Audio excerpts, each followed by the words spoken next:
ഒരു ദിവസം ഏറ്റവും ദരിദ്രരായ ജനങ്ങളാൽ എന്റെ രാജ്യത്തെ അരാഷ്ട്രീയ ബുദ്ധിജീവികൾ ചോദ്യം ചെയ്യപ്പെടും. ഏകാന്തവും ചെറുതുമായൊരു ജ്വാല പോലെ ക്രമേണ രാജ്യം മരിച്ചുകൊണ്ടിരുന്നപ്പോൾ എന്തു ചെയ്തു എന്നവർ ചോദ്യം ചെയ്യപ്പെടും. ഒരു ദിവസം ദരിദ്രരായ മനുഷ്യർ വരും. ഈ അരാഷ്ട്രീയ ബുദ്ധിജീവികളുടെ കഥകളിലും കവിതകളിലും ഒരിക്കലും ഇടം കിട്ടിയിട്ടില്ലാത്തവർ, എന്നാൽ അവർക്ക് ദിവസവും അപ്പവും പാലും കൊടുക്കുന്നവർ, ഇറച്ചിയും മുട്ടയും കൊടുക്കുന്നവർ, അവരുടെ വസ്ത്രങ്ങൾ അലക്കി കൊടുക്കുന്നവർ, അവരുടെ കാർ ഓടിക്കുന്നവർ, അവരുടെ പട്ടികളെ വളർത്തുന്നവർ, അവരുടെ ഉദ്യാനങ്ങൾ കാത്തു സംരക്ഷിക്കുന്നവർ അവർ വന്നു ചോദിക്കും, യാതനകളിൽ ദരിദ്രന്റെ ജീവിതവും സ്വപ്നവുമെല്ലാം കത്തിയേറുകയായിരുന്നപ്പോൾ എന്തു ചെയ്യുകയായിരുന്നു നിങ്ങളെന്ന്. എന്റെ മനോജ്ഞമായ രാജ്യത്തിലെ അരാഷ്ട്രീയ ബുദ്ധിജീവികളെ, അന്ന് നിങ്ങൾക്ക് ഉത്തരമുണ്ടാകില്ല.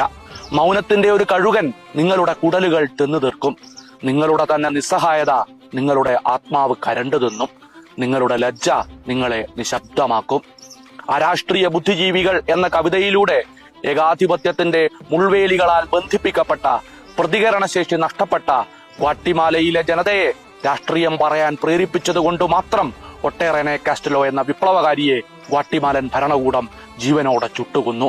മനുഷ്യപക്ഷത്തു ചേർന്ന് രാഷ്ട്രീയത്തിൽ ഇടപെട്ടത് കൊണ്ട് മാത്രം രക്തസാക്ഷിത്വം വരിക്കേണ്ടി വന്ന അനേകായിരം മനുഷ്യർക്ക് വേണ്ടി പ്രിയപ്പെട്ടവരെ, നമുക്കിനിയും രാഷ്ട്രീയം സംസാരിച്ചുകൊണ്ടേയിരിക്കാം.